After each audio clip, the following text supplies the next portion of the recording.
Chad touched so many lives and affected so many people in a positive way. I could hear in Michael Serbanik's voice how much the murder of Chad Walker hurt. He and other officers like him carried deep wounds from the ordeal that lasted 24 excruciating hours. And when something like this happens to one of us, it just hits home to all of us. It's never easy, and we had so many around here. It seems like it's getting more dangerous. Why do you think that is? The culture, what the news is pushing, what the media is pushing, and the focus never turns to all the good that's done. The focus is always about the bad. The fact that it seems to be happening more often, does that say anything about society or anything? I know it's occurring more according to the FBI statistics and officers being killed by gunfire. The latest statistics from 2019 show 48 officers killed during felony crimes that year, 5 in unprovoked attacks, making it the third leading cause of death in officers. All but 4 died from gunfire. The majority of deaths among white males owes to the fact that they make up the largest demographic group in law enforcement. What the figures don't show is these men and women could be our next-door neighbors, and not the loose cannons that get featured on TV. The media treats police officers as not people. They're robots that all think alike, do alike. They're all dangerous, running around with guns shooting people. You know? And nothing is farther from the truth. You are people just like the rest of us. You have feelings just like the rest of us. You have families and obligations and hopes and dreams just like everybody else. But nobody gets to see that ever.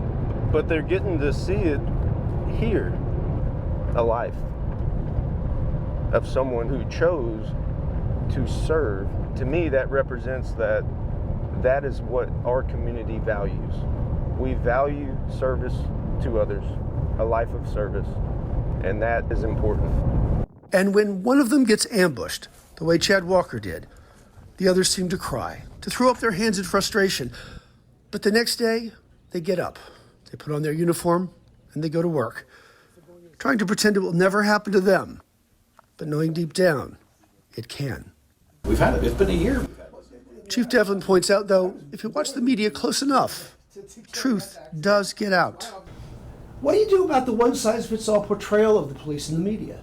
It's not true. It's what we're seeing today, specifically with the George Floyd trial, that's a particular person at a particular agency, and I think you're seeing in testimony how wrong that was. Sir, is this an MPD trained neck restraint? No, sir. That Mr. Hall's statements. Now more than ever, it seems officers get held responsible for their actions, especially when they violate policies and feed into those stereotypes the good ones fight every day. A fight many feel they've lost. And the focus never turns to all the good that's done. The focus is always about the bad. And when a man with a gun took aim at Chad Walker, he feels as if the man shot at every good officer who wants to serve, protect. So it's tough when it happens to good people. It seems more often than not that it is the good people. More often than not, it is the good people. I don't know if that's God's way of taking them home early. Maybe it is. I'd like to think so. I would too. We're about to show up to a stadium that's going to be packed full of the community and law enforcement and first responders supporting and honoring Chad's life.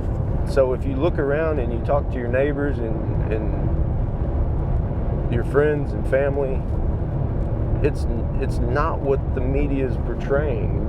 We have good communities. We're getting along. We're communicating to one another. Do you think it would be mitigated in some ways if we just thought of police officers as people? Absolutely, because we are people. We are. Fallen trooper Chad Walker will likely get a stretch of highway in Limestone County named in his honor. Trooper Walker was killed in the line of duty in March. A House bill is expected to be introduced in the legislature this week. Limestone County commissioners unanimously passed a resolution in support of the renaming effort.